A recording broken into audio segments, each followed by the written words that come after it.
going to go over the menu manager. So go ahead and put in your username and password.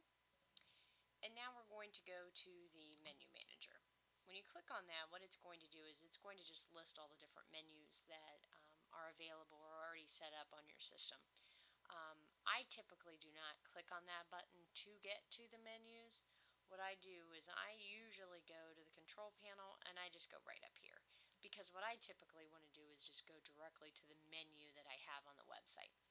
Now, some of you may have a couple different menus. Some of you may have a big list of different menus that are on here, so you want to make sure you get the correct one. Typically, for those of you that have menus that you only have one menu, it's usually the main menu. And you see the little asterisk there, that means it has the default home button on there, or key on there. A lot of you will have a top menu. Sometimes some of you have a couple different menus, one down the side and one across the top. So the top menu is obviously there for the menu that goes horizontal. And if that's your main menu, I try to make it the main menu. So sometimes you may have to click through them just to find them. Typically you won't have to change any of this, and most of you won't need to add a menu item, but if you do, it really is not a difficult thing to do. So all you do, let's say we're going to go to the main menu, and here you can see all of my menu items that are active and some of them that are not active or not published. But you can see the home. The home button, this is where you control what I was talking about before in the articles tutorial. This is where you can control what shows on the front page and in what order. And this, let me tell you, took me a long time to find, but it's definitely, it can cause a lot of headaches. So this is something good to understand. If you go to the home and click on that, you can see how it's set up in the parameters. The parameters here will show you obviously what it means.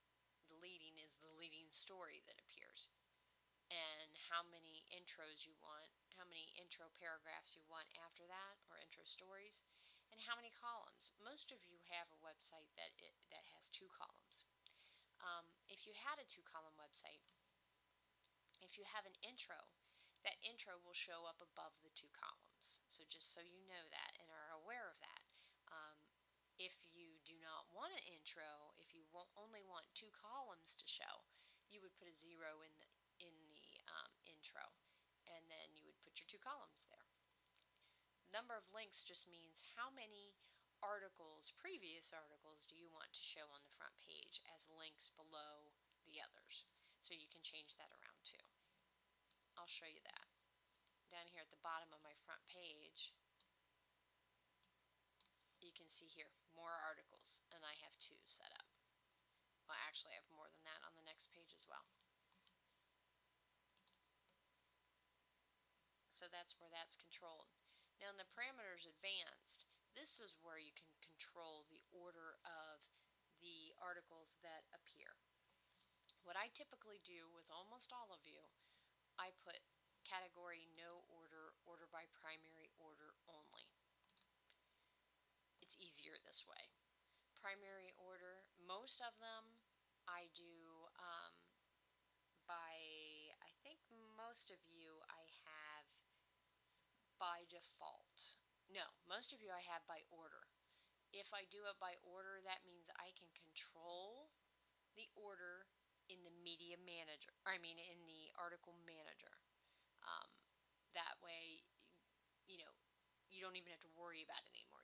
You just do the order that you want back in the article manager. Or if you always know you want the most recent article first, you make it most recent first. So you can control it quite a bit there. So that's always fun.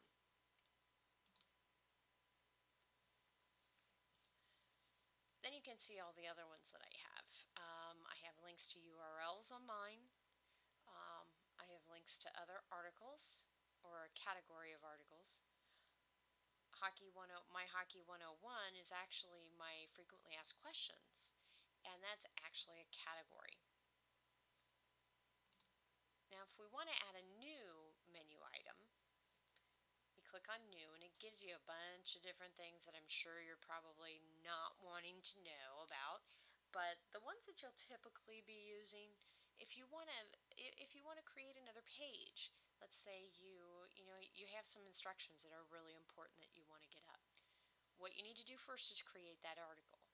Once you create the article in the article manager, then you come to the menu manager and hit New. Since you want to link it you want to create a link to your article, go ahead and click on Articles. And most of the time what you're going to be doing is going directly to article layout. That's going to allow you to link to a specific page. Give it a title. Next important thing is whether you want it to be a top level link, which is a main link in your button bar, or do you want it to be a submenu? So let's say I wanted it to be under Hockey 101. I would click on Hockey 101. Then I go over here, click on Select, and what that does is that pulls up the article manager right away.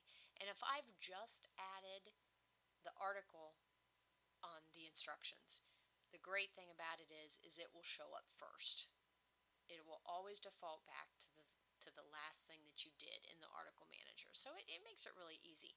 And all you would do is click on it, adds it to it, and then you would hit save. And it would become a submenu item of Hockey 101. So it's really very easy. Now let's say we want to do something different. Let's say we want to just add a link to an outside source. Maybe there's some instructions on some other website. Easy enough. Just go to external link. Put in the title just as you would have before, and here on the link line, that's where you add that full link to the other website. Again, put it under as a sub menu item.